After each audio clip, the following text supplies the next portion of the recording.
Is Lauren Kimball Wachowski, and today I'm going to show you how to take a wireframe image sequence and overlay it over an AO image sequence inside of Premiere Pro. This is how it's going to look when it's over. I'm not going to bother with the text in this tutorial. I already covered that in the previous tutorial, how to lay text items in Premiere Pro, and I want to try to keep this tutorial as to the point as possible. So taking the wireframe and overlaying it on the AO, and also moving the asset so that it makes for a good use of negative space. So this is what we're going to create. I'm going to go ahead and click on Premiere Pro, my taskbar.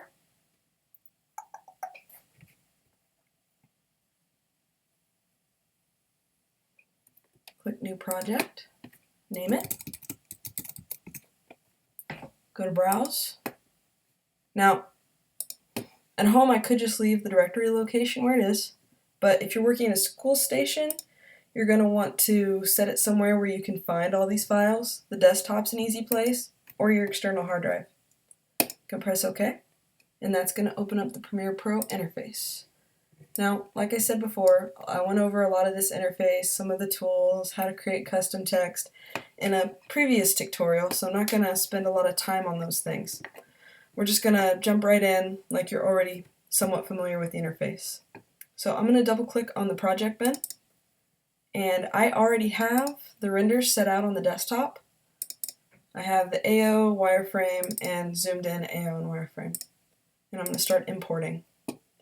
Click on the first image inside the sequence, make sure image sequence is selected, and press import.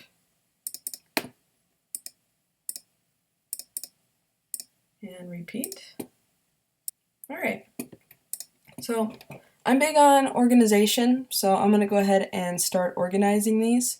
The first two renders are the full body render of my character, and then the second set are more fancy camera work showing off a zoomed in version. So I'm going to name these full, creating new bins. First folder I'm going to call full. The second bin I'm going to call zoom, keeping it simple.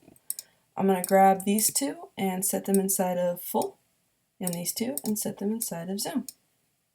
Now, a really quick note, I mentioned this in the previous tutorial, but I can't stress it enough. Pay attention to your frame rate. These renders are rendered at 29.97, so importing them into Premiere didn't cause any issues, because Premiere automatically imports things at 29.97. If you have a 2D animation, you need to right-click on the item, go to Modify, Interpret Footage, and inside of Interpret Footage, you need to modify the clip and ask it to assume a 24 flip frame per second. As it is though, 29.97 is what we want, so we're not gonna fuss with it. Okay, so let's go ahead and create an image sequence, or a Premiere Pro sequence. Sorry, image sequences and then the timelines inside Premiere are called sequences. It's gonna get confusing. So I'm just gonna here on out refer to these as the renders, okay? So I'm gonna take these render clips, either of them. I'm gonna start with the full. Actually, I'm gonna spool zoom close. I'm gonna go to full, and I'm going to drag either render, it doesn't really matter which one, into the new item icon. When I drop it, it's going to create a brand new sequence. I can go ahead and fit that onto my screen. A brand new sequence for the render that fits the render's aspect ratio. So my full body render is not quite a 720 render. I went ahead and rendered it square so that I could just had less to deal with and could move it about. I had reasons. Now, on the screen I see the wireframe. I really want the AO to be the first one on, so I'm going to go over here and grab the AO. And the reason is because I want it to be underneath the wireframe. I'm going to repeat this a few times, so AO, AO, AO. There we go. So if I were to spool through, we see the AO rotates 3 times. Cool. Then I'm going to grab my wireframe, and I'm going to drag it on top toward the middle. And it's going to automatically snap. So now we have an AO render rotate, and it snaps into a wireframe, and then back to AO. That is really jarring. I'm going to go to 100% so that you can see exactly how jarring. You've got this nice AO and then pop. Not only is it suddenly wireframe, but there's no transition. It's a little hard on the eyes. First thing I'm going to do is to the right of the project bin is the effects window. I'm going to go down to the video transitions, grab a dissolve, and click on the dissolve and drag it on top of my wireframe bar inside the sequence. Now when I play through, there's this really smooth transition into the wireframe. And many of you might want to keep it this way. That's okay. You don't necessarily have to have the AO underneath the wireframe, but I personally like the aesthetic better. So to make sure that the ambient occlusion is bleeding through the wireframe, or onto the wireframe through the flat surface shader that's currently on the screen, I'm going to go ahead and select the wireframe, double click it. It's going to appear over here in my source viewport so I know what I have selected. I'm going to go to my effects controls, and all of these effects controls are specifically aimed at this wireframe bar. Okay? I'm going to unspool opacity, and inside the opacity section you'll see blend mode. Blend mode set to normal. These blend modes work exactly the same as their counterparts in Photoshop. Whatever you do to the layer on top, the blend mode is going to affect how it interacts with the render underneath, or the layer underneath. So I'm going to set this from normal to multiply, and if you watch the viewport, you can see, boom, now the AO bleeds through. And it's a really slick transition.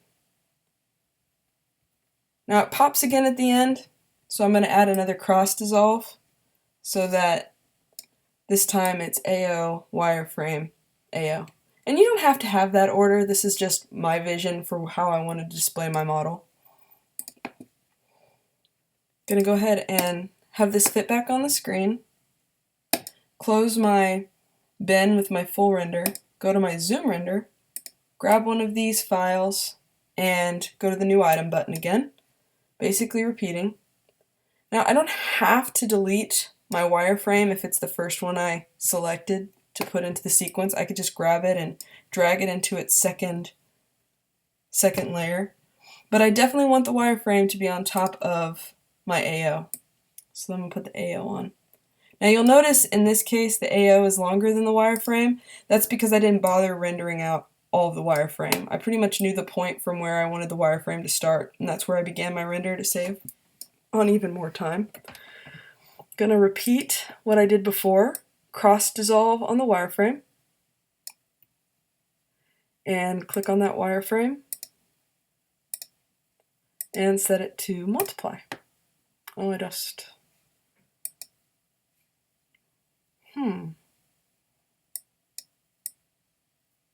Oh, it did. Okay, sorry, I didn't see it. Okay, good. Yeah, looks good. Now, I'm going to go back over here, and I'm going to collapse the zoom and the full, and I'm going to create a new sequence altogether. Underneath HDV, if I unspool that folder for available presets, I'm going to want the 720. If it creates it without having me name it, I can always just double click and rename the sequence. So I'm going to call this my master sequence. Then I'm going to go over to my full shot, grab its sequence. Make sure master sequence is the one that's open. I'm going to grab the full sequence, and it's called Samurai Girl, which is a little confusing because the zoom's also called Samurai Girl. So I'm going to double click this and rename it full sequence. That'll make it easier to identify. Grab full sequence, drag it in. Now because the full sequence render I did was square in its aspect ratio, it's asking me if I want to change my new sequence and make it match the one I'm importing. I don't. Keep the existing settings. Now I'm going to click on this. I want to only click once because if I double click, it's going to take me into my other sequence that I have here. So this is kind of like a wormhole into the next sequence. So just click it once, and that's enough to access its motion settings. Now, if you already got what you wanted out of this tutorial, you can stop now. What I'm going to do now is just kind of finish up setting out the way that I made this, which is having the turntable play and then zoom off to the side for my other render. But if you don't care to see that, you can stop now. You've pretty much got from this tutorial what you wanted.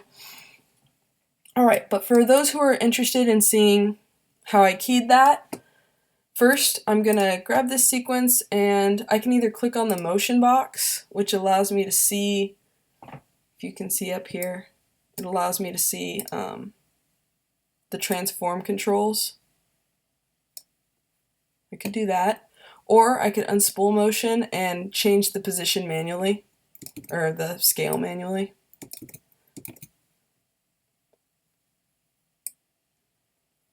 I want it to fit the screen, and I still want it to be centered, so I'm going to undo that so it's centered.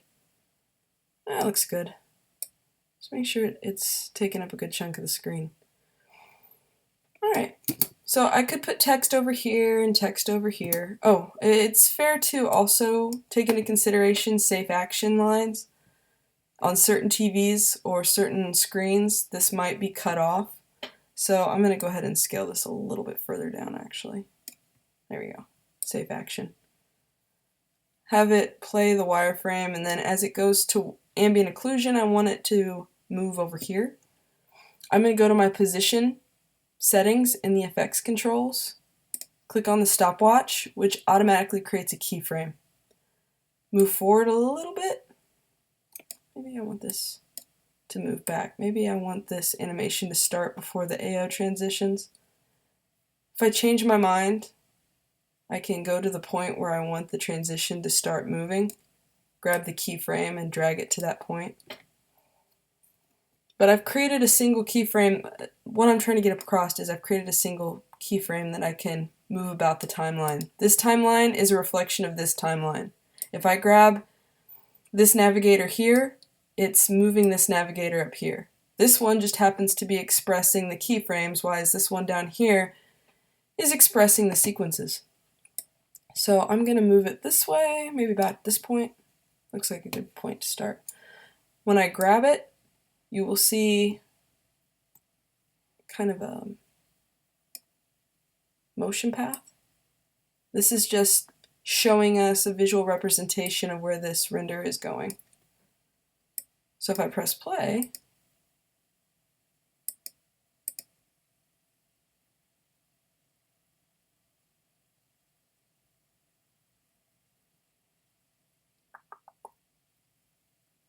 there, she moves off to the side. I might want that to finish a little bit sooner. There we go. Just until you get to a point where you like it. Okay? And then I'm going to want it to play my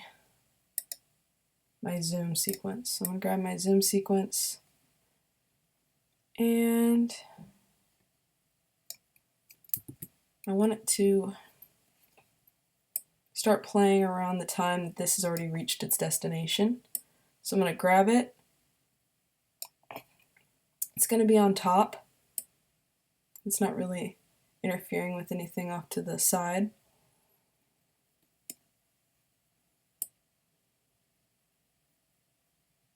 Now you'll notice some of this stuff kind of starts smacking that smaller render.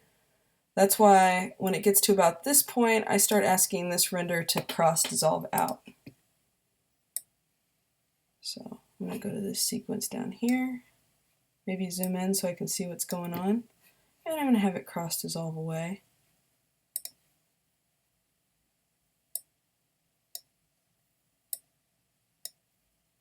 Okay.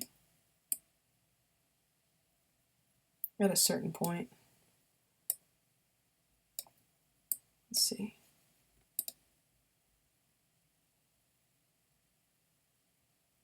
That works.